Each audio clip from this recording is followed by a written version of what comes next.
क्या हो अगर इतिहास का सबसे बड़ा शांति दूत असल में एक क्रूर तानाशाह था। सम्राट अशोक की कहानी सिर्फ वैसी नहीं है जैसी हम किताबों में पढ़ते आए हैं। इस कहानी की एक गहरी स्याह परछाई भी है और उनकी विरासत आज भी भारत की पहचान से जुड़ी हुई है।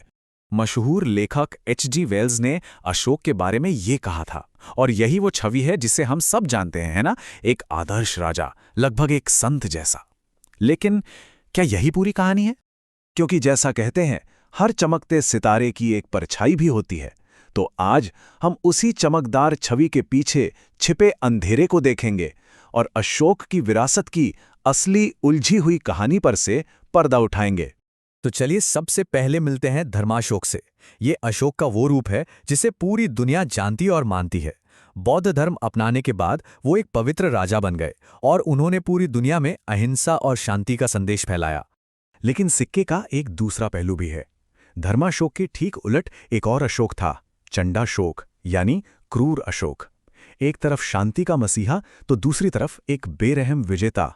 यही वो दो चेहरे हैं जिनकी कहानी आज हम समझने की कोशिश करेंगे। धर्माशोक बनने से बहुत पहले एक और कहानी है, एक खौफनाक कहानी चंडाशोक की। जरा सोचिए, एक ऐसा महल जो देखने में बिल्कुल स्वर्ग जैसा लगता हो, फूलों और फलों से लदे पेड़ों से सजा हुआ। इसे लोग सुंदर जेल भी कहते थे और इसकी खूबसूरती ऐसी थी कि लोग बस एक बार इसके अंदर जाने को तरसते थे। लेकिन इस खूबसूरती के पीछे एक बहुत ही भयानक राज छिपा था।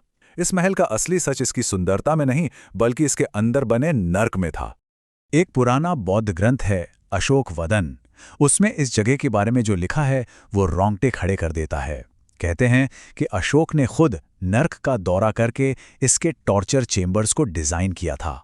और नियम एकदम सीधा था, जो कोई भी अंदर गया वो जिंदा बाहर नहीं आ सका। तो सवाल ये उठता है कि ये क्रूर चंडाशोक धर्माशोक बना कैसे? ये कहानी हमें ले जाती है कलिंग के भयानक युद्ध की तरफ, और उस युद्ध के बाद पैदा हुई एक अविश्वसनीय कथा की तरफ। कलिंग युद्ध की तबाही को शब्दों में बयान करना मुश्किल है। 1 लाख लोग मारे गए। ये सिर्फ एक नंबर नहीं है, ये 1 लाख जिंदगियां थीं जो खत्म हो गई। और बात यही नहीं रुकी। जो बच गए उनमें से 1.5 लाख लोगों को उनके घरों से निकाल दिया गया। कहते हैं कि इतने बड़े पैमाने पर हुए इस खून खराबे ने ही अशोक का दिल बदल दिया था। और कहते हैं कि इसी पछतावे से जन्म हुआ 9 अज्ञात पुरुषों की कहानी का, एक ऐसी सीक्रेट सोसाइटी जिसे अशोक ने इसलिए बनाया ताकि दुनिया का सबसे खतरनाक ज्ञान गलत हाथों में ना पड़ जाए। इन 9 लोगों में से हर एक को एक खुफिया किताब की रक्षा करने का काम सौंपा गया। इन किताबों में साइकोलॉजिकल वॉरफेयर से लेकर ग्रेविटी के राज और यहां तक कि अलौकिक यानी एक्स्ट्रा टेरेस्ट्रियल कम्युनिकेशन तक के विषय शामिल थे। ये एक ऐसी कहानी है जो किसी भी फिल्म को टक्कर दे सकती है। बहुत कमाल की कहानी है ना? लेकिन ये सिर्फ एक कहानी है। अब वक्त है इन कहानियों से आगे बढ़कर ऐतिहासिक सबूतों को देखने का। क्या अशोक का हृदय परिवर्तन सच में उतना ही सच्चा था जितना बताया जाता है?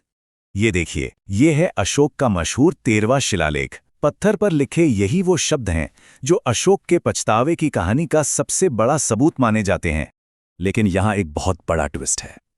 उसी शिलालेख में जहां अशोक अपने पछतावे का ऐलान करते हैं, वहीं वो जंगल में रहने वाले लोगों को एक सख्त चेतावनी भी देते हैं। अगर बगावत की तो सजा मिलेगी। एक ही पत्थर पर पछतावा भी और धमकी भी। ये थोड़ा अजीब नहीं है? और ऐतिहासिक रिकॉर्ड तो और भी परेशान करने वाली तस्वीर दिखाते हैं। बौद्ध धर्म अपनाने के बाद भी अशोक पर क्रूरता के आरोप लगते रहे, जैसे 18,000 आजीविकों के नरसंहार का आदेश देना या सिंहासन के लिए अपने ही भाइयों की हत्या करना। ये सब उस धर्माशोक की छवि से बिल्कुल मेल नहीं खाता जिसे हम जानते हैं। तो आखिर सच क्या है? एक संत, एक पापी, या कुछ और ही? सच्चाई तक पहुंचने के लिए हमें इतिहास, मिथक और प्रोपेगेंडा, इन सब की परतें हटानी होंगी। चलिए इसे आसान बनाते हैं। अशोक का शासनकाल था लगभग 270 ईसा पूर्व, और ये 9 अज्ञात पुरुषों वाली कहानी ये सामने आई 1923 में एक नॉवल से। यानी ऐतिहासिक घटनाओं और इस आधुनिक कहानी के बीच लगभग 2200 साल का फर्क है। तो साफ शब्दों में कहें तो 9 अज्ञात पुरुषों के होने का कोई भी ऐतिहासिक सबूत नहीं है, 0। ये एक आधुनिक कल्पना है जिसे कई बार गलती से असली इतिहास समझ लिया जाता है।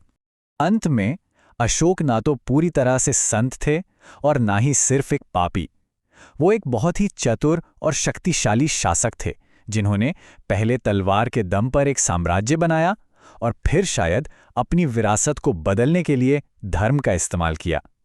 उनकी असली कहानी इन दोनों के बीच की किसी धुंधली जगह में छिपी है। और ये सब हमें एक आखिरी लेकिन बहुत ज़रूरी सवाल पर लाकर छोड़ देता है। हम किसी इंसान को उसके बारे में सुनाई गई कहानियों से अलग कैसे करते हैं?